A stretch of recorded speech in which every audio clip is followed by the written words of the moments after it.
Notre prochaine invitée, c'est Mme Cindy Plourde, qui est coordonnatrice du Club des petits déjeuners. Mme Cindy, bonjour.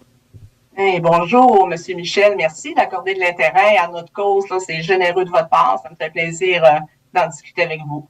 Mais Cindy, vous n'avez pas idée à quel point ce sujet-là est venu m'interpeller. C'est que, et j'explique aux gens qui nous regardent, c'est qu'à l'approche de la nouvelle année scolaire, le Club des petits déjeuners et ses partenaires communautaires estiment que plus de 800 000 enfants risquent de se rendre à l'école le ventre vide. Au Québec seulement, plus de 180 000 enfants n'ont toujours pas accès à des programmes de petits déjeuners de qualité. Cindy, expliquez-moi comment, en 2024, il y a encore des enfants qui ne mangent pas. Vous avez tout à fait raison sur quelque chose. C'est un chiffre aberrant. Ce que je peux vous expliquer, c'est que ces 180 000 jeunes étudiants se retrouvent dans des écoles québécoises qui ont l'indice de défavorisation 8, 9 ou 10, écoles dans lesquelles le club des petits déjeuners peut intervenir. Donc, soit que ces enfants-là sont présentement dans des écoles qui ont déjà un programme de déjeuner, mais que le besoin est grandissant, donc l'école voudrait nourrir plus de jeunes, ou sinon, ils sont dans des écoles qui peuvent être sur la liste d'attente du programme des déjeuners pour que le club puisse les accompagner. Monsieur Michel, Maintenant, je vous avais perdu, excusez. oui, maintenant, le fait que ces enfants-là ne mangent pas, et là, il faut trouver une source de financement, un moyen pour être capable de les nourrir. Et là, le 20 août dernier, vous annonciez qu'il y avait une campagne de financement de la rentrée scolaire. C'est sûrement pas la première campagne de financement que vous faites. Non, absolument. C'est la campagne annuelle à chaque rentrée scolaire. Et il faut faire attention, oui, on estime que le chiffre est 180 000 jeunes qui n'ont pas accès à un déjeuner. Oui, il y a de l'insécurité alimentaire, mais il y a diverses raisons qui font qu'un jeune pourrait avoir accès à un déjeuner. Donc, si on pense à la routine familiale du matin qui est très, très, très pressée dans beaucoup de familles québécoises, ça peut être un manque d'appétit aussi. Comme les adultes, il y a beaucoup d'enfants qui se lèvent avec un manque d'appétit. Le parent insiste, je vous donne un exemple, il peut manger une rôtie à la maison, donc lui donner un accès à un déjeuner à l'école fait en sorte qu'il peut venir le bonifier en ayant accès à un produit protéiné, un fruit et légumes à tous les matins. Donc, c'est Bon, pas que de l'insécurité alimentaire. bon, là, on sait que l'alimentation augmente. C'est actuellement tout près de 20 d'augmentation du coût des aliments. Euh, Vous nourrissez actuellement là, 650 000 enfants, mais écoutez, ça doit coûter une fortune. Ça coûte une fortune, puis on comprend bien que l'inflation impacte nos opérations directement, soit sur l'achat des aliments, le coût du transport a fait un bond extraordinaire au courant des dernières années, ce qui fait en sorte que présentement, les sommes que nous avons travaillent très fort à maximiser notre dollar pour continuer de maintenir nos programmes qui sont en place, continuer de bonifier notre offre alimentaire également pour que tous ces enfants-là aient accès à un déjeuner quand même nutritif et sain. Mais oui, il reste qu'il nous manque des sommes pour rejoindre les 180 000 jeunes au Québec qui, pour le moment, n'ont pas accès à un déjeuner. Puis on estime que le coût pour rejoindre ces jeunes-là, qui pourrait se faire graduellement, là, est de 75 millions de dollars pour 5 ans. Expliquez-moi comment ça fonctionne. Comment vous faites pour savoir que l'enfant n'a pas déjeuné? Parce que là, bon, il s'en va à l'école, il y a le ventre vide. Comment vous faites pour savoir? Parce que, est-ce que vous êtes présent? Expliquez. Parce que moi, je ne sais pas là, comment ça marche, puis j'aimerais ça que vous nous expliquiez exactement le fonctionnement des clubs du club des petits déjeuners. En fait, quand une école prend la décision de se doter d'un programme de déjeuner et fait appel au club des petits déjeuners pour l'accompagner, il y a un critère qui est incontournable. Donc, le programme des déjeuners doit être inclusif, histoire d'éviter toute discrimination. Donc, c'est-à-dire que le programme de déjeuner doit être offert à tous les jeunes de l'école et sans égard au revenu familial. Donc, de cette façon, et l'école et le club des petits déjeuners s'assurent que toute la clientèle, peut-être en situation beaucoup plus vulnérable, déjeune, puis les autres, ben, qui déjeunent à travers tout ça, ben, souvent, c'est pour les raisons que je vous ai dit tout à l'heure. on faut voir aussi le côté social. Donc, c'est super agréable pour les jeunes qui retrouvent leurs amis le matin de prendre un petit déjeuner en jasant, en échangeant ce qui s'est passé hier, ce qu'ils vivent le matin. Il y a des impacts super positifs. Tu sais, on peut comprendre que ça peut désamorcer des crises, que ça évite parfois de l'intimidation qui pourrait se passer dans la cour de récréation, parce que là, dans la majorité des écoles, les enfants sont ensemble avec l'enseignant et tissent également des liens avec l'enseignant qui n'aurait peut-être pas la chance de tisser parce que c'est hors cadre régulier du scolaire, si on veut. Est-ce que c'est l'enfant qui le demande? C'est que c'est le parent qui dit que je ne suis pas capable de nourrir mon enfant? Ou est-ce que ce sont des demandes qui sont adressées directement au club des petits déjeuners? Il y a des demandes qui sont adressées au club des petits déjeuners, oui, par des parents, ou les parents le font via l'école de leur enfant.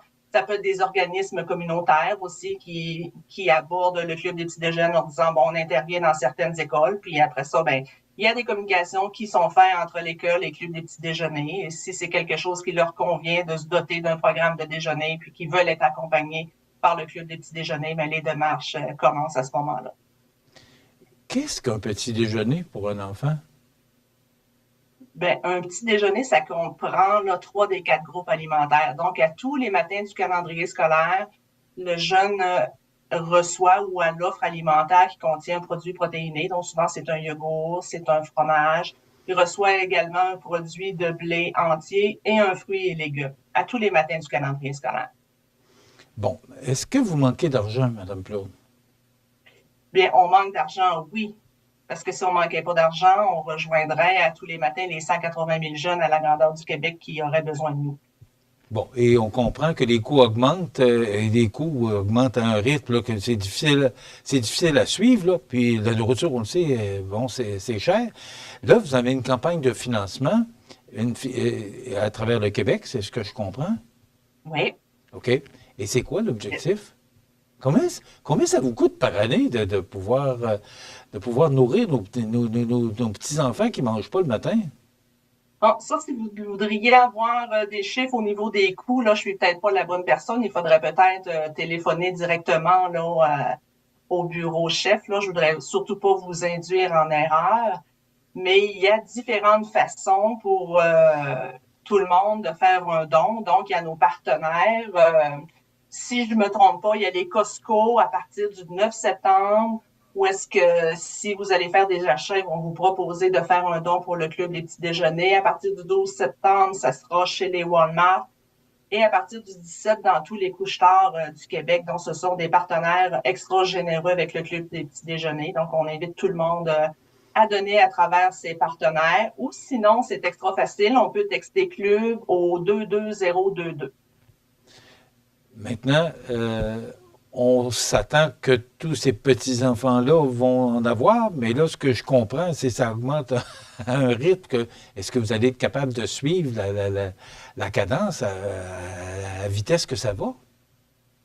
Ben, on va faire beaucoup d'efforts pour le suivre. Et puis, si je peux me permettre, le Club des petits déjeuners aura 30 ans le 1er novembre prochain. Donc, c'est quand même 30 ans d'expertise, d'expérience qui font en sorte que lorsqu'il y a des sommes supplémentaires qui nous ont allouées, on répond rapidement à la demande. On a eu du gouvernement provincial l'année dernière un 5 millions supplémentaires qui nous a permis de rapidement, là, en quelques semaines, ouvrir 20 nouveaux programmes à travers la province, donc des programmes qui étaient sur la liste d'attente. Donc, l'expérience fait en sorte que nous sommes prêts à recevoir des sommes et à opérationner les petits déjeuners. 30 ans, ça veut dire que c'est pas d'hier que nos petits-enfants ne mangent pas. Et non, c'est pas d'hier. Je suis surpris, madame, de voir autant d'enfants qui ne mangent pas le matin. C'est venu vraiment m'interpeller. Est-ce que, vous me dites que ça augmente tout le temps, est-ce qu'il y a espoir que ça, à un moment donné, qu'on renverse la tangente puis que ça commence à diminuer? Bien, vous êtes sans doute au courant qu'il y a quelques mois, le gouvernement fédéral a annoncé un programme universel. Il a annoncé comme 1 milliard de dollars dans les 5 prochaines années. Donc ça, c'est une superbe annonce parce que là, vraiment, ça permettrait de rejoindre toutes les écoles et même les écoles qui ont un indice de défavorisation peut-être en bas de 7. Cependant, pour le moment, c'est une annonce, donc c'est le fédéral qui fera des transferts aux provinces et aux territoires. Comment ça sera réparti dans les organisations, dans les écoles, on ne le sait pas encore, mais on attend grandement. Mais comme je vous dis, notre expérience fait en sorte que nous sommes prêts à l'opérationnaliser, donc on n'a rien de nouveau à mettre en place.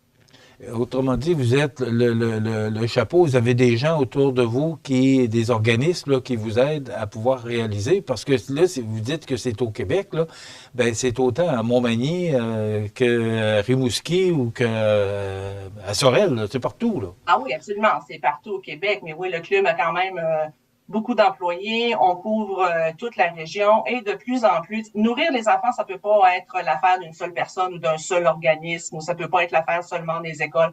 Donc, de plus en plus, on travaille avec les forces vives du milieu, avec qu'est-ce qui existe déjà sur les tables de concertation, parce qu'il y a quand même d'autres initiatives qui sont mises en place, là.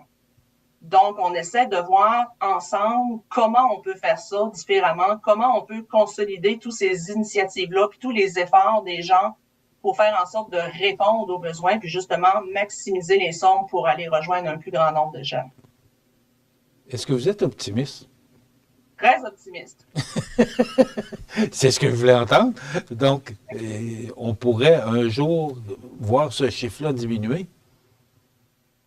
Ben, oui, c'est certain. On y travaille fort. Je veux dire, à chaque année, puis ce qui est super génial, c'est que quand même, on en rejoint 87 000 à tous les jours du calendrier. Fait que ça, c'est quand même extraordinaire, là. C'est beaucoup de déjeuners qui sont servis. Donc, quelque part, à travers tout ça, il faut voir le côté positif. Puis plus on gagne en expérience, bien plus on est capable de trouver des façons d'aller rejoindre les autres. Mais malheureusement, le côté financier fait en sorte que ça limite un peu notre vitesse. Une dernière question avant de vous quitter. Est-ce que vous croyez qu'il y a des enfants, pour toutes sortes de raisons, qui restent le ventre vide? Oui. J'aurais aimé ça Mais que vous vous me savez disiez non. que, J'aurais aimé que vous me disiez non. ouais, malheureusement, je me dois de répondre oui, mais les écoles, les équipes écoles, là, sont des gens extraordinaires qui travaillent très, très fort aussi à résoudre ces problèmes-là et à mettre des initiatives extraordinaires en place, là. Oui, peut-être qu'ils n'ont pas de programme de déjeuner complet comme on le connaît avec le club des petits déjeuners, mais Monsieur Michel, des enseignants qui ont un mini frigo puis un grille-pain dans leur classe, là, puis qui prennent ça de leur poche pour nourrir les jeunes, il y en a beaucoup. Et ce sont des gens extraordinaires. Cindy, comment on peut rejoindre le Club des Petites Journées? Comment on peut contribuer à votre campagne de financement? Ben, je vous le disais tout à l'heure, la façon là, la plus rapide, c'est en textant club au 20222 ou avec nos 3 partenaires, Costco, Walmart, Couche-Tard, qui pendant le mois de septembre vont recueillir des fonds pour le Club des petits déjeuners. On peut aller également sur le site Internet du Club des petits déjeuners. Donc, il y a une procédure à suivre pour faire un don. L'important, c'est de donner. C'est pas le montant. Tous les montants sont importants. Puis, soyez assurés que faites la différence dans le quotidien d'un jeune, parce que pour offrir une chance égale de réussir à un jeune, ben, ça doit commencer par le ventre plein.